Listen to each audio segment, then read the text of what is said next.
signing the permits. First, it will be the permit issuer. Second, it will be the permit receiver. And last, it will be the safety engineer or the safety officer available in that site area.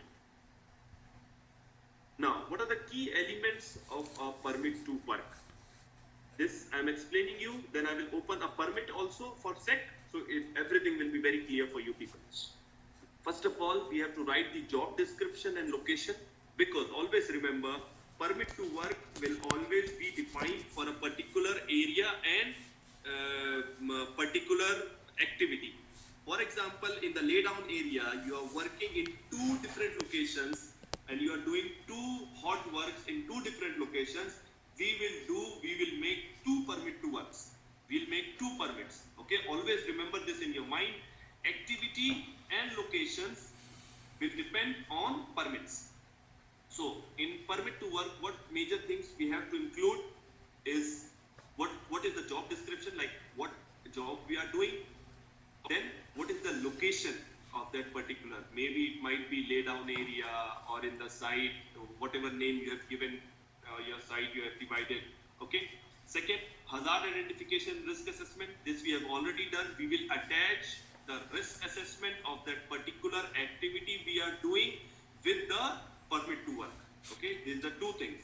Third, what are the safety measures and equipment required? There is a column for these things, what we'll be using, safety measures we are taking, what is the equipment required to keep our people safe when we are doing that particular activity.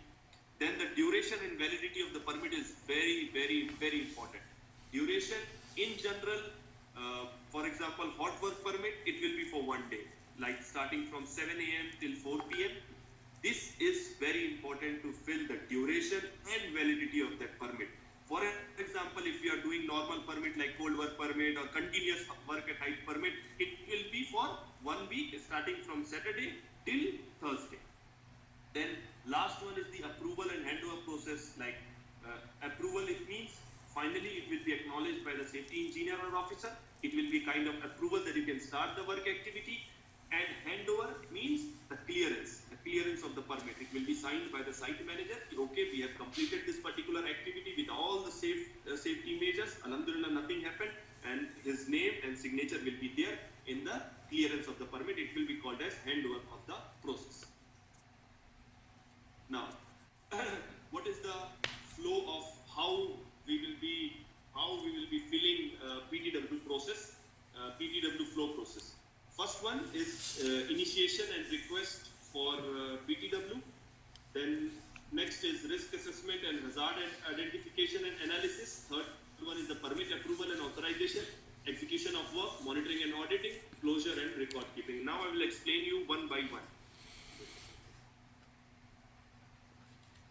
First one is the initiation and request for permit to work. For example, foreman or the permit. Let's talk about the keywords only. We'll talk about permit issuer and permit receiver here throughout. Okay. So first one is the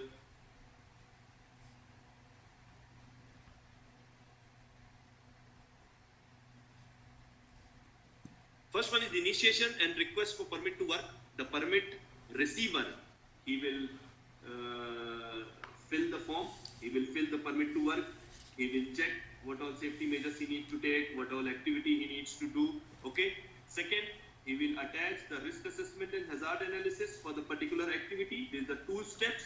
Third, after filling the permit, he will take the permit to the permit issuer. Permit issuer will acknowledge, okay, you have taken care of all the safety measures in the site, how much duration it is, you will work for 4 hours, and from this date to this date, you will be working continuously.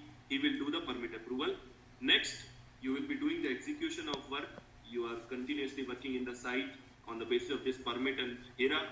Monitoring and auditing. The monitoring and auditing part will go towards the permit issuer and the permit acknowledgement, which is done by the safety engineer or officer. These two people will be doing the monitoring and auditing in the site on the basis of the permit which is being flown up. Last one is the closure. Once you complete the activity, you will close the permit, you will take the permit to the clearance manager, site manager. He will be the one who will be signing the permit that okay, it has been completed, and this record will be kept under the files with safety department. questions you can raise.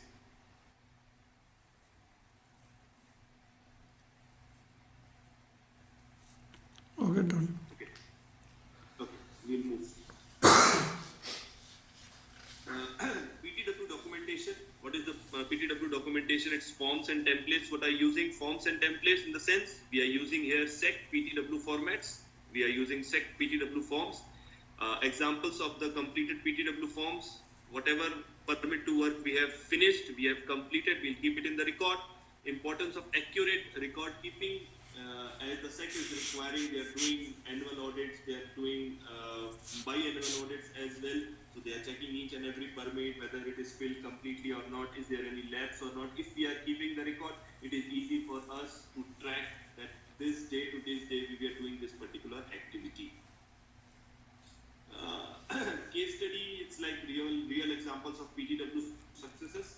In the next, after 2 slides, I will show you permit to work, so it will be very clear for you people. And in that basis, we will complete this case studies as well. Now, what is the compliance and legal requirements of permit to work?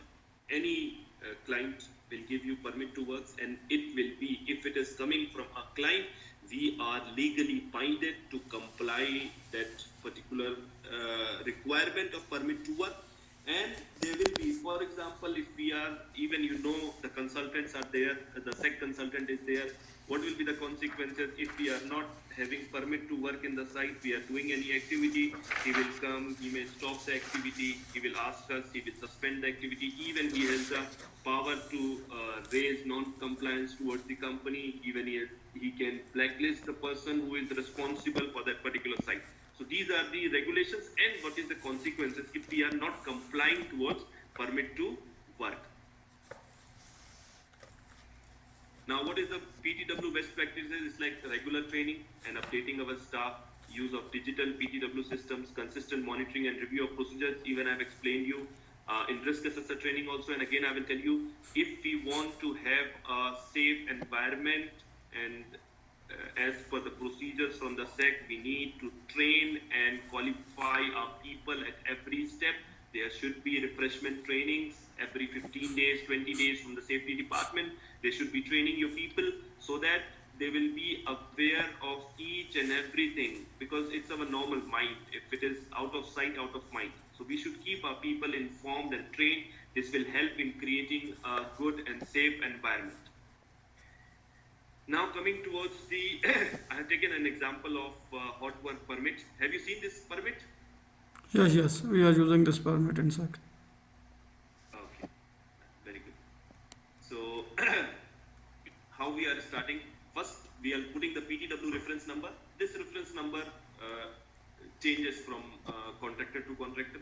It depends on the safety team, how they are labeling these numbers. Then the name of the contractor, the project name, then starting this, what I said to you, duration, from which date to expected completion date. Hot work permits, generally they are issued for 1 day. So for example, its starting date we can keep as 20 March 2025, time 7 a.m. Expected completion 20 March 2025, time 4 p.m. Okay. Now, one more aspect, number of employees involved. For example, for this hot work permit, 3 people or 4 people are involved. You will put 4 in the number of employee involved. Then there are 2 types of hot works, be it welding or bracing, cutting, grinding, soldering. So we have to just tick in the particular activity what we'll be doing. Next, work description. What work we'll be doing. Actual description, just 1 sentence you have to write. For example, we will be doing the bracing and cutting of the shouldering materials, or for the steel braces, we will have to write just the work description. Then the location of the job, any place, as I explained to you, location is very important. You need to mention whether it is laydown area or site or numbering or name you have given to the particular locations in the site. Then third one is the tools or equipment you will be using. For example, you will be using a hand tool, you will be using a welding machine, whatever you are using, you have to write in the tool or equipment to be used. Next is identify risk associated with this hot work. What risk will be there? There might be chances of electrocution. If you are working in, you have to just put a tick in the risk associated, right? For example, if you are working in an open space, there is no damage, there is no risk of falling objects, so just put it cross. Fire or spark, yes. Health hazard is there, yes. Arc flash will be there if you are using welding, yes. Like this, if you think that this risk is associated with this particular activity, just put a tick mark. Next, the following document must be attached: method of statement, risk assessment, job safety procedure. These three documents will always be attached with the permit to work, and you have to put a tick on it. Now, next is the precaution measures required to complete the work safely. For example, let's go one by one. First one is, are you certified welder to undertake the work? If it is been an activity of welding, you put whether the welder is certified, third party certified, yes or no, just put yes. If it is not applicable, just put not applicable. Is equipment and machine inspected and color coding available of the current month? SEC has color coding every month that is changing. So if it is yes or no, you have to put that thing throughout. This way, we have to put yes, no, or not applicable.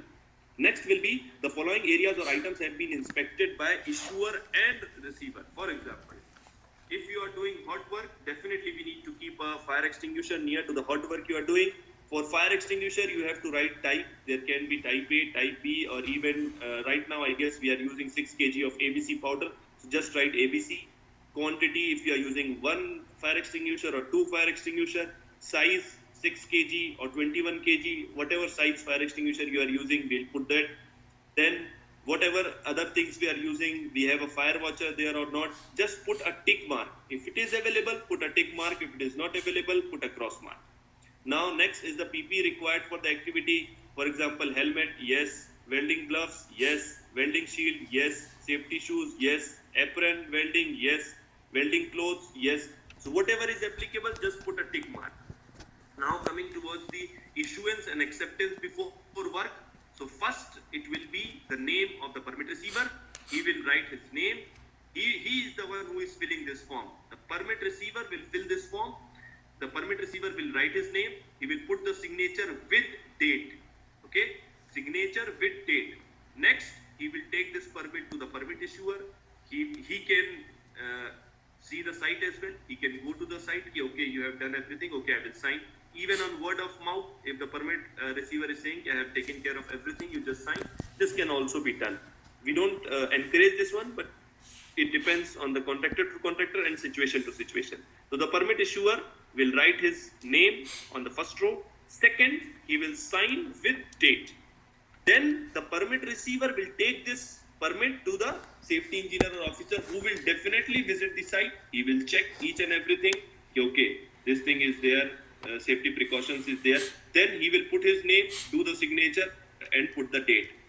For example, hot work permit is for 1 day. In the clearance and cancellation after work, he will put the name, the site manager, like the permit issuer. He will put the name, he will sign and date, and this permit will be done. Now, if the permit is taking more than 1 day, so then how we will do? In the front page, you will mention, for example, you are starting the work from 20 March till 22 March. So, permit revalidation, come to the right side. Second permit, you will put the date, second date. For example, in the front sheet, you have put in 20 March. In the next one, it will be, date will be 21 March. Time, you put the time 7 a.m. You will put the issuer has to again sign for each day. Issuer, receiver, and contractor safety personnel, he has to sign every day. First day, it will be signed on the front sheet. Second day, third day, fourth day, it will be signed on the consecutively last sheet. This is clear? Yes. If you have any questions, you can ask.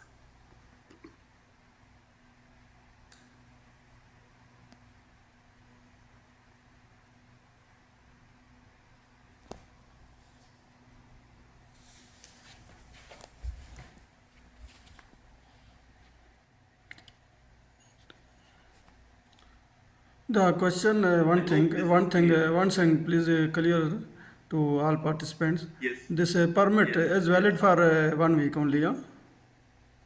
Yes. This is for 1 week only, issued for 1 week. So it's Yes, it revalidation depends on on daily the basis, huh? This revalidation on daily basis. on the second page. Yes. For, And yes. who, For who, example, who, the who first shall page- sign on revalidation, please? Revalid, Okay, I will clarify. explain you again. For example, we start the work on Saturday and go till Thursday. There Yeah. are total 6 days. Okay. Okay. So Saturday date will be on the front sheet. Then the permit revalidation, the date will be starting from Sunday, Monday, Tuesday, Wednesday, Thursday. Okay. Okay. Understand. For each day, it will be signed by issuer, receiver, and contractor safety personnel.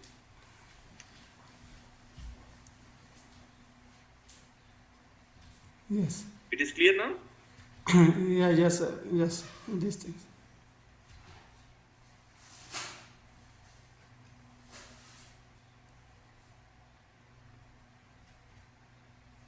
Excuse me, Mr. Said. Yeah, please. If we have any activity such concrete pouring, such earthwork, and for many places in the project, especially overhead transmission line. Okay. Okay, how many permit receivers we should assign along with all these distances? Means what See, I mean. If the yes. is per PTW issuer, it can be one, but PTW receiver, how many PTW receivers should be at site It for the depends. same activity, or only understand. one person is enough for this particular activity for all the line of this overhead transmission line, maybe 50 kilometers, 100 kilometers, one person for one activity, or it can be 2 persons, 3 persons for same activity. Yes. Okay. I understood your point. I will explain you. If you are doing work in 20 different locations, okay, for example, let's take an example of OHDL. If you are working in 20 different locations, so as per the SEC, what they are telling, the permit receiver should be available in that location all the time. Correct me if I'm wrong. Yeah. Correct? The permit issuer should always be available in the site. That means if you are signing one permit, it should be one permit receiver. Now, if you are working in 2 or 3 towers, adjacent towers, yes, you can have one permit receiver. But as per the SEC rules, I'm talking about SEC rules, one permit receiver, one permit, one location. This is the standard.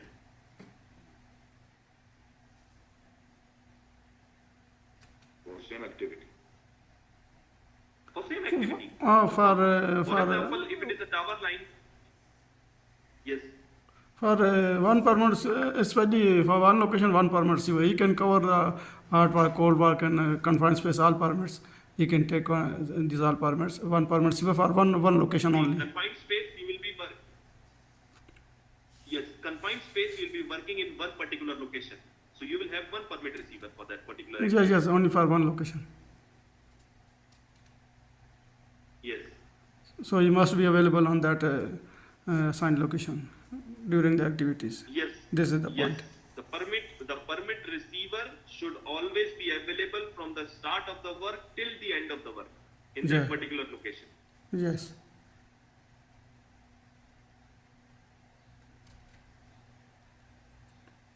It's okay. Okay. So I guess next training is for first aider. After like 10 minutes we will start. Okay. Just tell the first aider to start attend the training. Okay. Okay. Thank you.